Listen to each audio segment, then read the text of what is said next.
My F22 boyfriend M26 asked me for $1,500 to buy a Halloween costume. Me F22 and my boyfriend M26 have been together for around 4 years. I recently was asked by him if he could get a personal loan under my name so that he could buy a Halloween costume. I am feeling a bit unsure of how upset I should be or if I even should be upset about it. To explain his current situation, he currently has around $5,000 worth of debt and does not have a job and lives off of payments from the government currently. When he originally asked, I got quite upset since for the last year his financial situation has continued to get worse as I currently pay for his groceries and essentials, and without aid doesn't have basic essentials like toilet paper or soap, let alone food, and can only meet the payments of his rent at the moment. When he asked me for the loan, it was about $1,500 and he wanted to have me open a personal loan since no financial lenders would give him any more money than he currently has on loan. I don't know why I felt like it was my breaking point, but I just cried and told him he was childish for asking me for money to buy something so stupid and haven't spoken to him for the last couple days. He asked me for money when he already relies on me to buy his groceries and is in so much debt from buying video games and action figures. I'm struggling to figure out what to even do or say to him.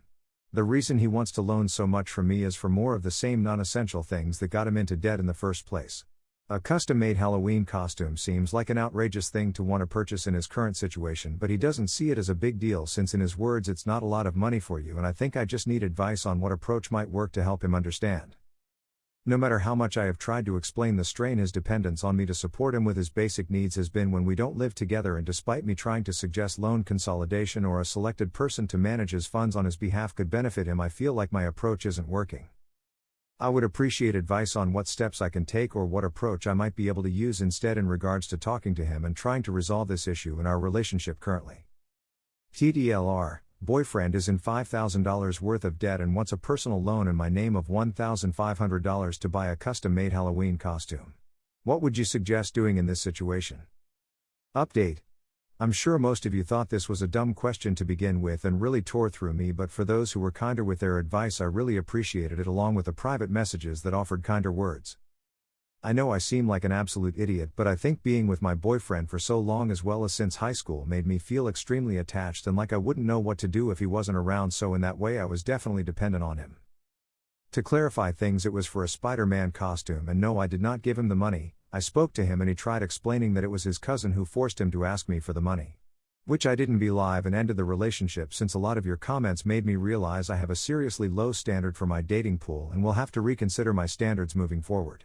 I guess the reason I indulged this man for so long was because I felt pity for him and his situation. He lives off government disability payments due to having autism, ADHD and severe clinical depression, and I think as we progressed in our relationship I slowly became his carer after his family moved away and had no one to take him to his appointments, especially after COVID. His carer quit, so he didn't have someone to help him in his day-to-day tasks.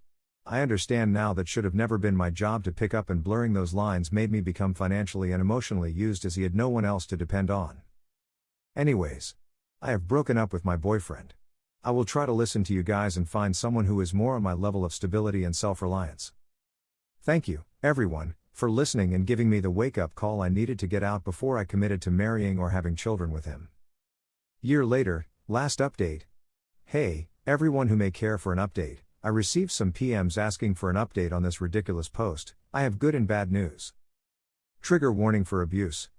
I ended up getting back together with my ex after breaking up after this post. Super dumb, yes I know. It was a really tremulous and abusive relationship that had become a kind of dependence on that person to escape a lot of my home life troubles.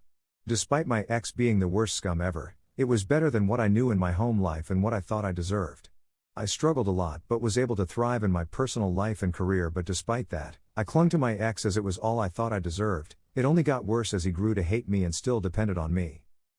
He monopolized all of my time, but when I was at work he was talking to another woman and worked toward cheating on me with her, but was unsuccessful in that endeavor as she only wanted the attention but didn't want to have sex with such a loser. He made a choice when I asked to pick me or her and chose her, hoping he would finally be able to make it with this other woman who thankfully would not give him the time of day once the chase was over and he was no longer in a relationship.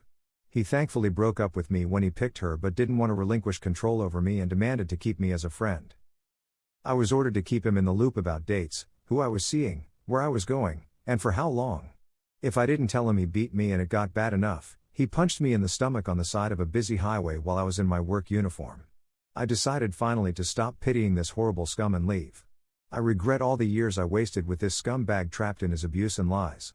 I thankfully kept him at bay and would only answer his phone calls. He had panic attacks and would call me every couple of days crying and screaming, but after he threatened to kill my family and make me watch and then kill himself so he wouldn't go to jail for it and would leave me all alone, I felt unable to escape. Thankfully, he eventually lost interest and got upset. I wasn't being a good friend and blocked me after threatening to kill me if he ever saw me in the street. It was an insane relationship, not really encapsulated in my Reddit post because I was already being screamed at by hundreds of people for being absolutely stupid about it, so after being dragged I figured it was best I didn't actually speak about all the depth of it. The whole relationship felt like an unreal experience between two people with severe mental health and self-worth issues, and I became someone unrecognizable when driven into a corner like I was. At least I have a whole lot of crazy ex stories to tell, which my friends lovingly dub lore dropping. I have had a hard start to my life from childhood till about a year ago, but please know I am happy, safe and doing well now. I have regular therapy sessions and live away from my abusive family and with friends who love and care for me, who have become like an adoptive family to me. Things are really well, and thank you for checking in.